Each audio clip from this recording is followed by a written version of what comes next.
Whiteness is a cult, and I'm done with it. If you don't know me, I'm Maisha T. Hill. I'm the author of Heal Your Way Forward, the founder of the Heal Your Way Forward Collective, also known as Check Your Privilege, and we're going through a major rebirth over in these streets. Whiteness is a cult because it requires 1, centering, 2, denial, silence, isolation, and the erasure of our history. Whiteness exists because it has you forgetting your ancestry, your body, building deep relationships, repairing conflict, and being in community. It is a sense of false belonging where everyone is on the same page and on the same thing. It's similar to my previous content around whitesplaining. You just feel like artificial intelligence. Nothing feels real in a society and system of whiteness. The culture of America is a mother cult. It has trained us. It has socialized us. We did not ask for it, right? But it's like pick yourself up by your bootstraps and manifest destiny. We have the right to claim what we want. And rugged individualism. And I actually call it codependent rugged individualism because we don't recognize the dangers of codependency in the social justice industrial complex and all of these complexes and movement work. Whiteness is the uniform that you have to wear to be accepted, seen, known, loved, and validated. And that's just something that our community is no longer doing. And it's not just a community, it's a collective community. Whiteness requires allegiance. Because do you remember as children, and maybe I think children still do, you have to say the Pledge of Allegiance. I pledge allegiance to the flag of the United States of America. Why am I pledging allegiance to a country that is rooted in white supremacy, whiteness, white centering, harm? For me, that is like forced assimilation. All of us are assimilating whether we agree or not. Whiteness is an unspoken agreement, deeper than skin tone, deeper than the social construct as race. This shit is so deep that you have to be in conscious awareness to see it, decolonize yourself, deprogram yourself, and really free yourself from its constraints because we can be free. These unspoken agreements have us upholding harm in exchange for faux safety, power, and dominance of each other. We are small iterations of this larger system of oppression. And when I say the system of oppression, I am naming, like the ancestor bell hooks, imperialist, capitalist, white supremacist, ableist, white feminist patriarchy. I added a few words in there so bell hooks doesn't say white feminist patriarchy and bell hooks doesn't say ableism, but it's all connected and it's all intersectional. A book that I'm adding to our Black Liberation Month bookshop link it's called Racecraft, The Soul of Inequality in American Life. And it's written by 2 beautiful Black women where they compare race to a religious belief that's constructed, practiced, and used to justify harm like a cult does. And I'm really wanting you all to know that it's constructed, practiced, and used to justify harm. You know, and a lot of this cult-like thinking in the cult of America, you I grew up with like, this land is your land, this land is my land. No, this land is not my land. It's my ancestors' land, my indigenous ancestors' land, from California to the Virgin Islands. Like, if I were to sing that song today, this land that was like today, this land is Mwekma Ohlone land. It's not my land. I'm a settler on this land. I'm settled here temporarily. Like, we have to start thinking of the ways that we were even brainwashed as children to participate in like this white construct, this white cult. So what's the opposite of this white cult, like this relationship with whiteness that we all have? I have a theory that I'm going to be building upon, and I'm sure it'll be my book after my next book because I am in process of a book. And this theory really says, well, what happens when we choose to center the group of folk whose body was used as capital? Our whole capital system is based on their pain, never receive reparations. What happens if we center Black liberation? Is Black liberation the key to all of us healing our way forward? Not centering whiteness. We know white supremacy exists. It's a both and. It's like the yin and yang. There's white supremacy and there's Black liberation. But what would happen if all of us collectively center pro-Black solidarity and Black liberation to go deeper on our journeys Not focus on anti-racism, anti-blackness, but pro-black solidarity, which requires you to name your collusion with anti-blackness and the other side, white supremacy. But what would happen if we center blackness so much in this work that was our key to freedom and liberation? I'm sitting with that, and I'm saying it publicly because that's part of the work that we all need to do, including myself. So these are my thoughts this morning. Don't know where they're going. But if you're wondering why we here at Heal Your Way Forward, or Check Your Privilege, however you know us, are focusing on black liberation, we're tired of white centering because whiteness is a cult. And the more we center whiteness, the more we participate in the cult. The more we enact the behaviors of whiteness, the more we behave like the white American cult.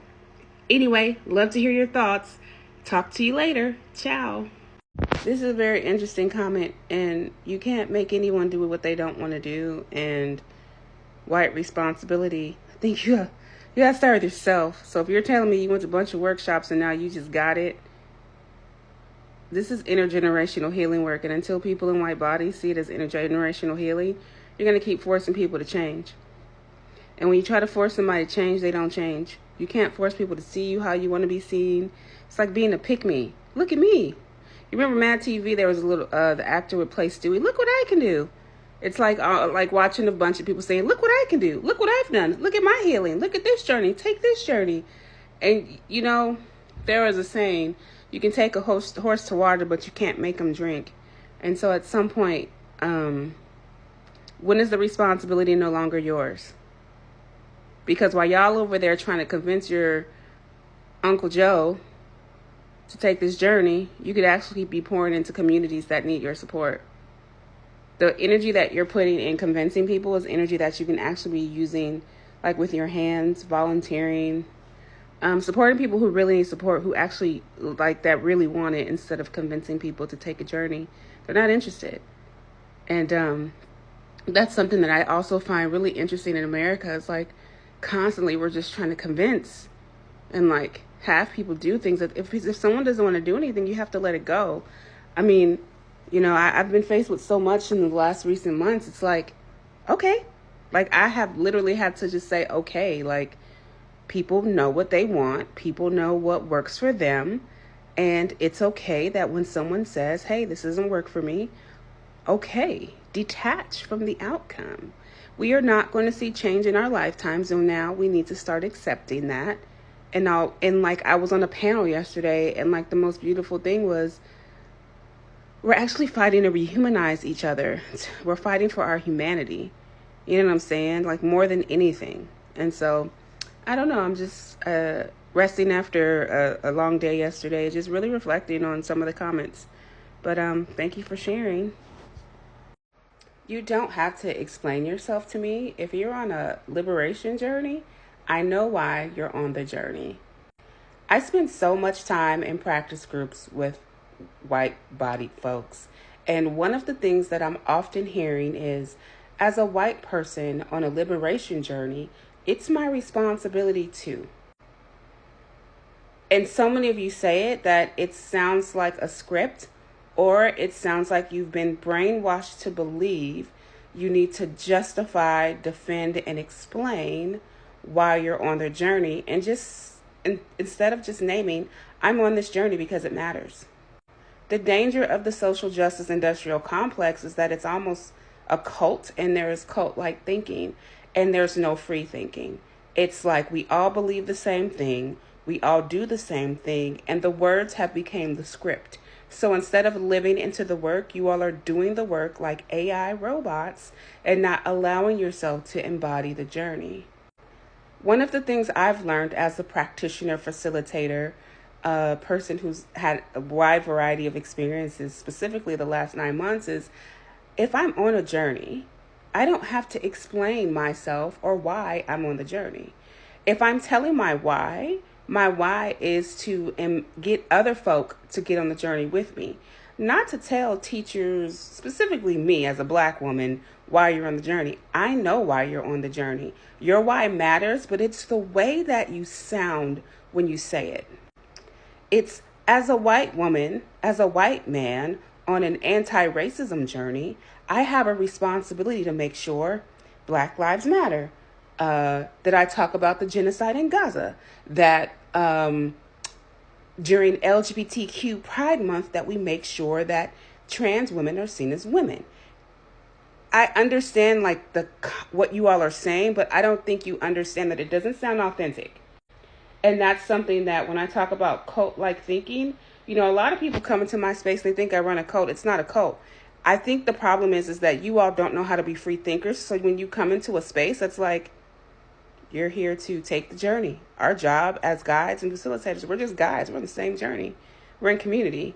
And in community, things happen, and we have to be able to repair and relate. And one of the things that happens is it's so dysregulating to be in a space to be yourself and to be free and to speak up for yourself that it causes a lot of discomfort. The discomfort comes because we're asking you to be authentic, because you can't be on script. And my job is not to tell anybody what to do. It is to give an invitation. And once you take the invitation, right, if you choose to, there's a lot of learning of what does it mean to be myself, right? So many people have taken courses and workshops, and I used to teach courses and workshops all the time. I've scaled that back a lot to decenter myself as an expert, because I don't want to be seen as an expert. I am a writer. I am a mystic. I am a guide. I'm not an expert, and I've never said that I was. That's something that happened in 2020. Very ego-driven. But I really need you all to pause and reflect and think about the scripts that you have learned that almost sound like a cult and what you can do about it. Because if you're saying the same thing as a white person on a liberation or anti-racism journey, I have a responsibility to, you are taking on more than you can chew. Now, if you were to say this, I've been on this journey for about 5 years, and I struggle sometimes with centering myself. However, I'm doing the best I can to not decenter myself. That sounds very different than saying, as a white person there are so many scripts. I could tell you, as someone who's worked with thousands over the last specifically 5 years, I need us to really, what does authenticity look like on this journey? What does it mean to be myself and fully authentic, right? Not using my boundaries as a weapon, understanding that this work actually thrives in relational recovery, relational repair, and relationships, and working on my relationship with anti-Blackness. Because here's the thing, until we center pro-Black solidarity, everything that's happening and that we see in liberation work is going to continue to happen. And I'm talking more about that in our community, the Heal Your Way Forward Collective. We're talking a lot about pro-Black solidarity and Black liberation, and how when we center that and work through that and decenter whiteness and white supremacy, then we'll start seeing changes in the world. But don't take my word for it. You got to be in practice about it. All right. Thanks for listening. Hello there. Thanks for this comment. I think as a culture of Americans, there's a lot of people pleasing. All of us are conditioned. Every behavior, process behaviors is what I call them. Every behavior that we name and just try to attach to whiteness, we all have them. So I could also struggle with people pleasing. I could also, the fear of overstepping. What it comes down to for me is the fear of authenticity.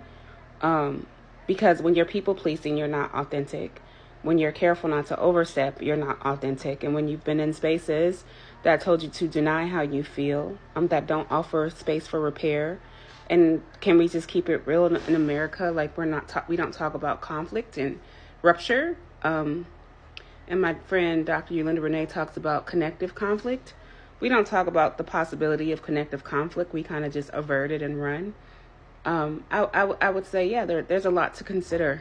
I just think that a lot of this has to do with the system, like religion, supremacy, white feminism, patriarchy, all of it. It all is all tied to domination. And boy, oh boy, power is a hell of a drug, So yeah, I think we all navigate these process behaviors, and we all are learning to be hopefully, if you're on this journey, you're learning to be authentic. And if not, like that, again, that's why I said this is like such deeper work than we think. We think that this is just going to the workshops and the meetings and signing petitions. That's amazing. And also, it's the transformative work. Like there's a lot of transmutation. There's a lot of ancestor work. There's a lot of remembrance work. There's a lot of renewal work. And we don't talk about that. We take action, but we don't actually go deep. So we take these journeys that, the task of completion, I completed a thing, but what's inside of you that is allowing you to still minimize yourself in spaces? And what's inside of you that allow you to like have healthy boundaries, but then also weaponize them? What's inside of you that allows you not to speak up? Everyone has a need for safety, but oftentimes our bodies aren't safe. Our bodies are often in a state of contraction because we don't move, because we're not out in the sun, because we're not. This is like such a profound, deep work, and I wish that we, as a collective of people, can get to the deepening, because when we can get to the deepening, it shifts some things. Thanks for your message. I am not here to police language. I just want to let you know, as a Black woman that facilitates spaces, that hears people say that statement over and over and over again, and no one is actually saying, hey, you are this person on this journey. Yes, there's responsibility. Go deeper. Does that make sense? So imagine you were in a space. Maybe you work with a bunch of guys at work, right? And like you have this boss that says the same thing over and over again. And it's like, we all know this. Like, have you ever been in that conversation with someone where you're like, it's that one person and they it's just like an automatic script. So yeah, in the beginning of the journey, okay, that's cool. But like, there comes a point where you evolve, right? Where you go outside of the over-identifying with the label. If I were to go deeper, you all tend to over-identify, and that's centering yourself. That's still centering. Like, I don't know if you're making that connection. I'm over-identified with the label as a white woman. I'm over-identifying with my responsibilities. So when do I go into the somatics of the work? Leaning into my body and the wisdom of my body, understanding that my body holds memory and wisdom outside of what I'm processing with my brain, right? And you said more about you all getting into your collective spaces. I think, hey, do that. But at some point, you all have to, if that's what works for you, do it. But at the same time, do you know what perpetuates the discomfort of white women working with Black women? It's because you don't work with Black women. So if we keep going into these silos and these white affinity groups, and you don't allow yourself to sit with other Black, I'm speaking as a Black facilitator, I can't speak to any other culture. If you don't get in spaces with Black women that are facilitating and leading this work, you will always be uncomfortable around Black women. It's a both and. Yeah, you can have your group, and also you have to start to, if we want to see change, if we want to see the behavior change, and the relationships change amongst people, we have to start putting ourselves in those situations, right? So just imagine, for me being a Black woman in America, like my experience of being a Black woman in America would be totally different as being a Black woman in Africa. In Africa, I'm on a continent where everybody looks like me, right? And so there's a level of comfort, like someone looks for me, so then someone that doesn't look for me is there, and you're just like, ooh, right? So you're comfortable around people that look like you, and so when you come around, my experience, of white folks is there's the biases that you're raised and socialized to believe based on media and entertainment and the system. So you come around Black women and you expect us to be angry, right? That angry Black woman syndrome. Or if there's a tone, then it's, oh my God, you're not nice. So I hear what you're saying in terms of getting together in groups. I always think that there's a both and not a binary. Multiple truths and multiple realities exist. And so I'm glad you asked that question. It's fine for the language to be a doorway, but you have to evolve. Like, you have to know that I am over-identifying with, as a white woman, and I'm being overly responsible. So then I would ask questions around your relationship with codependency as women in the United States, or people assigned female at birth. We all understand how we're socialized to be caretakers and overly responsible. Does that make sense? So yeah, I mean, it's a doorway, absolutely. But eventually, when we over-identify with the labels and the titles, and because words have power, we're not recognized. We're not in consciousness, right? So how do we come to consciousness on this journey and shift our language? How do we just say, I'm on this journey, and it's hella hard and I'm doing my best, versus I'm a white woman on a journey and I'm doing my best. Did you like, and everything's a doorway, but eventually you evolve, right? Like this evolution. And if we're not evolving, something's off. So something else that's coming up is I'm getting ready to prepare to teach a class on the kink of white patriarchal feminism. And when I say kink, I don't want to demonize kink, because kink is not inherently bad. But I don't think that white women recognize like their unconscious flagellation, guilt, and how it connects to the performative allyship, and like this need to be called bad, and like you're such a bad white lady. Like I'm so over that. Like that died. That died. That season of my life died. Like, why do I have to call you bad to encourage you to take a journey? Like, that is really a little bit kinky. That it's like you want me to be your mistress. I mean, and I'm not going to be your mistress, but like, I don't understand you all. I don't think white women are recognizing like this need to be punished. And I think a lot of it connects to like the acceptance around punishment and purity culture, and the ways in which men have really, or people assigned male at birth and or non-binary folk can also perpetuate the harm of dehumanizing women. But there's some sort of unconscious flagellation that you need, like a punishment. And I tend to call it emotional BDSM in some of the work I've done in the past, where you are not recognizing that you really need to be punished or feel bad rather than being affirmed. And I think that's, affirmed is a word, right? Like that we use when we're affirming our LGBTQ plus youth and adults. Affirm is also a word that we've used in my background in the church. But we spend more time like needing to be punished than actually allowing spaciousness to be human and be humanized. And so something is happening. It's in my teachings and in me. So if you go back even 4 weeks ago and you look at the things I'm talking about in comparison to now, there's an upgrade happening. And there really is a connection between the need to be punished on this liberation journey versus restoring you to wholeness and restoring humanity. And I'm like navigating that in my own life as well too. Like, do I need to be punished? Do I want to feel bad? And this probably connects to pleasure activism, right? Like, where's the pleasure? Where's the joy? Where's the embodiment? Where is the... This is why if you notice, I'll say white bodies, or patriarchal white feminism is for, white men, white women, white non-binary people assigned male at birth, people assigned female at birth. My language is expanding because I'm also expanding. And so I'm really curious on your take on this idea of flagellation and being punished, and needing the motivation of punishment to actually, as Dr. Maya Angelou would say, just do right. Tell me what you want me to do. I don't know what to do. Show me. Tell me. That damsel in distress request that I got from white women in 2020 is real kinky, and I don't consent. I think you know what to do. You just don't know who you are. And I think when we think about how oppression works in the system, when you don't take the chance to really get to know yourself and get to know what you want, you will go ask everyone else what to do and who you are, instead of getting clear on it for yourself. And the one where you get clear on is you go back to your why. Why am I doing this? What do I value? Why does it matter? And when you can get clear on that, then you will stop asking me specifically, this black woman, to tell you what to do. I'm not consenting to kink, but there is something kinky about patriarchal white feminism, and we're going to figure it out.